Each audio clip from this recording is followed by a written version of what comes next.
But through the years it seems to me I need you more and more. Hey, what's up mga idol? It's me, JR. Bali gumawa ako ng video ngayon para isurprise ang aking nanay ngayong Mother's Day. Kaya nagpa siya akong umuwi ng Quezon ngayon para isurprise si mama. Kaya tara, let's go! Next video ko nga ay dito na sa McDo Sariaya. Hindi nga ako makapag-video kanina dahil nagdadrive ako ng motor. Kaya nga pala ako tumigil dito sa Sariaya dahil may kukunin ako yung pinagawa ko para kay mama. Dito nga hindi ko alam yung bahay ng pinagpagawa ko kaya nagtanong-tanong na lang ako. A few moments later. Matapos ang ilang minuto kong pagtatanong ay finally narating ko na rin yung bahay ni Ma'am Josa. Pagdating ko nga pala dito mga idol sa bahay ni Ma'am Josa ay napakarami niyang pa-order na money bukit. Pansin nga ni Ma'am Josa na nagbibideo ako dito kaya ang sabi niya pwede daw akong pumasok dun sa loob para videohan ko yung mga nandun. Kaya hindi na rin ako tumanggi at pumasok sa loob para videohan ang napakaraming pa-order ni Ma'am Josa.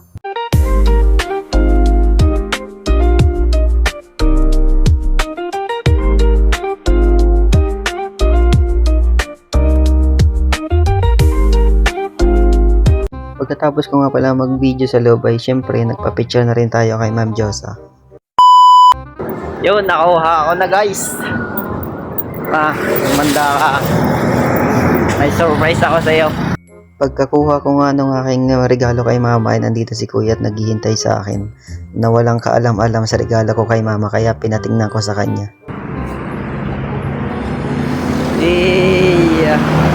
San ka pa, boy? Pakita mo. Dito nga hindi pa rin makapaniwala si kuya dahil hindi niya alam na may pinagawa akong ganito para kay mama. Ito ko nga pala nilagay sa garbage bag para hindi agad mahalata ni mama. Dito nga sumakay na rin agad kami sa motor at medyo malayo-layo pa ang aming biyahe.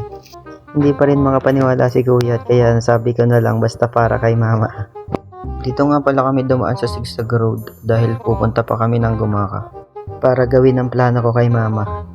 Pagdating nga namin dito sa tuktok ng Sigsag ay nagpahinga muna kami dahil medyo ngalay na rin ako sa pagdadrive. Syempre nagpicture na rin muna kami ni kuya dahil madalang kaming makapunta rito.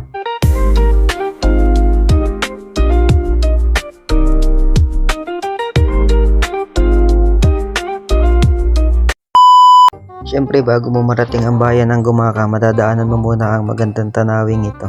Bali si kuya nga pala nagbibideo dyan dahil nga syempre nagdadrive ako. Dito nga sumakay na kami ng tricycle dahil kasama na namin si mama. Wala pa rin kaalam-alam si mama kaya tinanong ko siya kung anong gusto niya regalo. Ano gusto mo regalo ma? Ay, wag po kayo.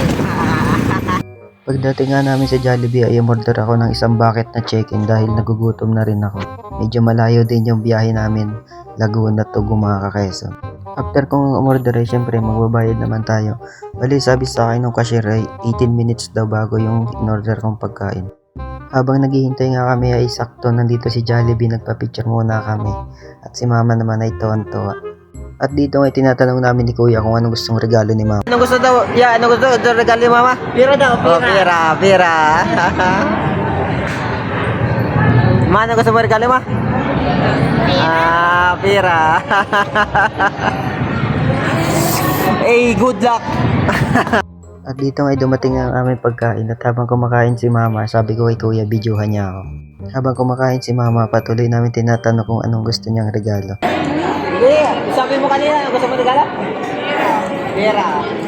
At yun, saktong-sakto yung regalo ko. Pira ang gusto ni mama. Kaya hindi ko na pinaghintay. But through the years it seems to me I need you more and more.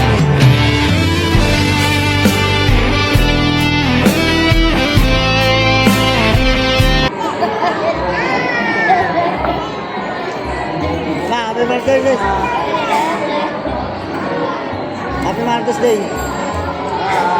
Happy Mother's Day sa iyo ma.